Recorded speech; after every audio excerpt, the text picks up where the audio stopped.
of the pocket. He's got the first down and more. Out of bounds in the red zone. The X Factor is Anthony Richardson. He does it again. Awesome reaction by Richardson to get out of that pocket. But I will tell you this, the tailback, number 2, Montrell Johnson, just saved this game for Florida. Never minds the play fake, sees the blitzer, takes the chill off of Anthony Richardson to give him that one little moment to go use his feet.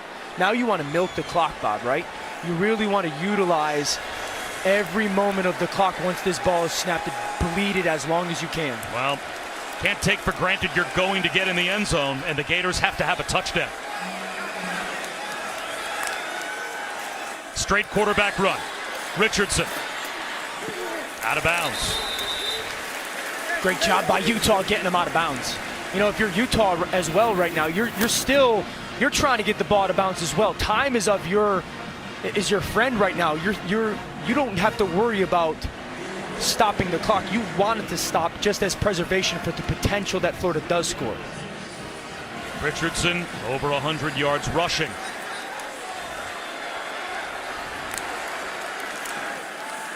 Montrell Johnson bouncing off tacklers. Inside the 5, down to the 3. They got him out of bounds. It looked like he tried to stay in. Yep. And they carried him out. So that will preserve some time for Utah.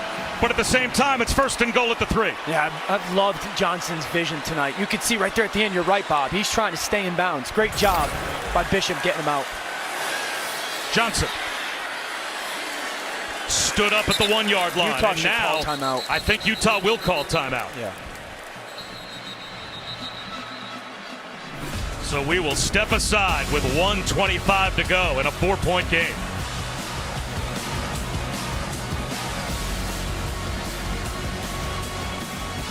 Edge defender. Make the right decision and trust yourself. 2nd and goal, inside the 2. Richardson on the keeper. Touchdown!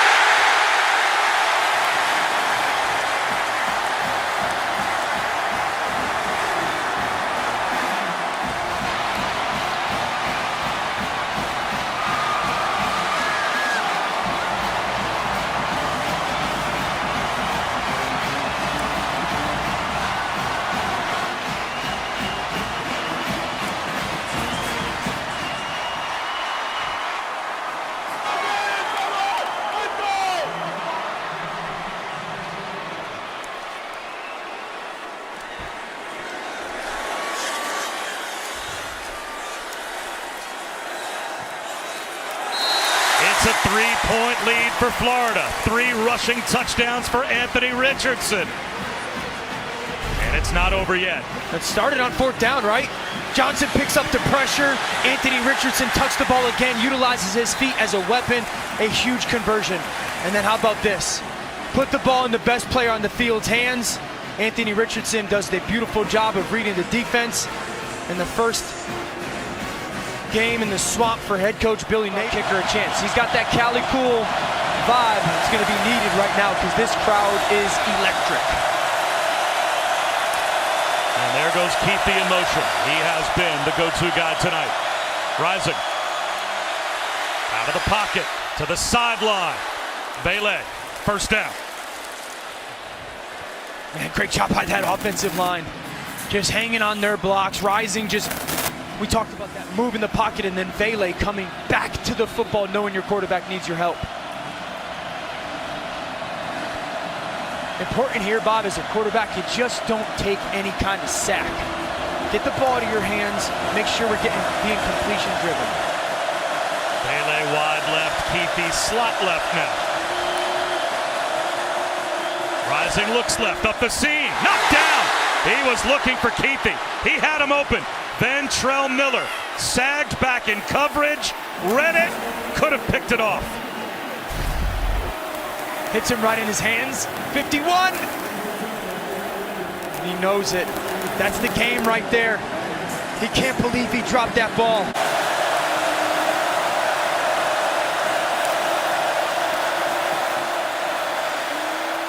Bailey a catch and run. Out of bounds near midfield. 1st down. 14 more. Really good job. They went to that bunch. They wide release. Keithy, he brings two, and Vele just replaces everybody from the start of the formation with that shallow cross. So right now you're at basically midfield. 70 seconds left in this game. You got plenty of time if you're Utah offensively. Cam Rising, get the ball in your hands, no sacks. You get the ball as a receiver, get as much as you can downfield, and get down. Jordan Noyes certainly has the leg to reach from 50 plus. Rising up in the pocket underneath, not much there. Mekhi Bernard, a gain of 4, and quickly he'd be in the slot right, and there he goes in motion. Swing pass, Bernard, stiff arm, tackled in the field of play. That'll roll the clock. And the final timeout called here by Utah. So back-to-back short gains, and I guess Kyle Whittingham. Rising, looking downfield. He's going to escape. Rising does it with his legs. Down to the 20, well inside field goal range. 47 seconds, down to 46. You got time here if you're Utah. You do not have to clock the football. The clock should have stopped. Correct. The clock is running, and the clock should have stopped probably about 10 seconds ago after Rising and that play was done, and it's still running, so obviously the officials are going to have to put a bunch of time back on the clock. Please reset the game clock to 45 seconds. There it is. 45. The game clock will start on my signal. Well, the crowd's booing. After a first down. But that's exactly what should have happened. The clock should have stopped after that first down. And it's like a timeout right now for Utah. They have the opportunity to make sure that they're in the ideal play. So you're in field goal range. Clock is not really an enemy right now.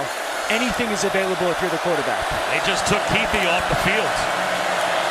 Now the clock rolls. Rising. Underneath. Getting stood up as Money Parks.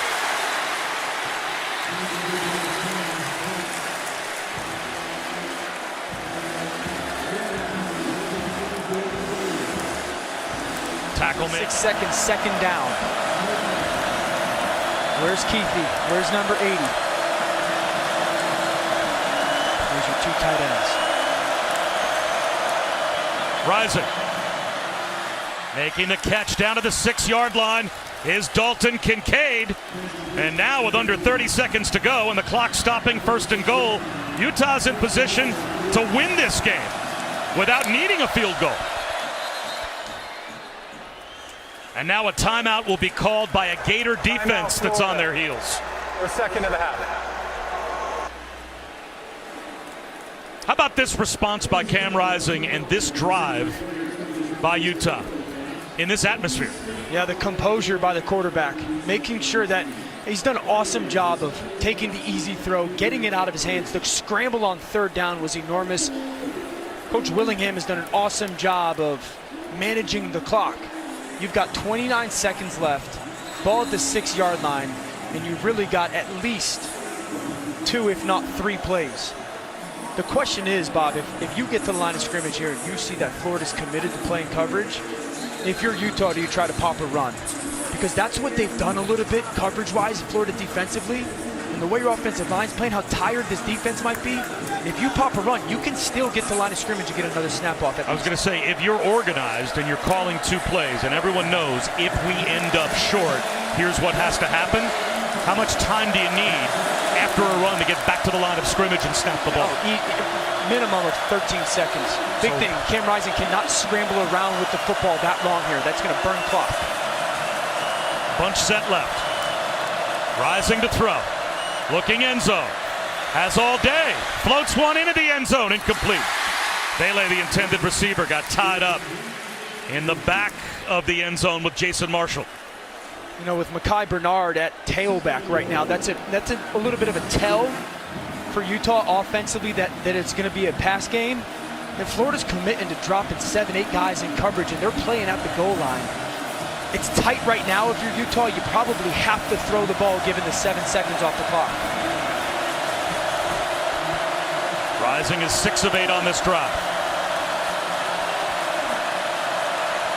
2nd and goal. 4-man rush. End zone. Intercepted. Yes! Amari Burney with a diving pick.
Bob, remember, Ventrell Miller, a couple plays before, the senior drops the interception. And now Burney comes up with one of the biggest plays of his career and bails out his senior teammate. Another senior, Amari Burney, his third career interception, wins it for Florida. What a football game.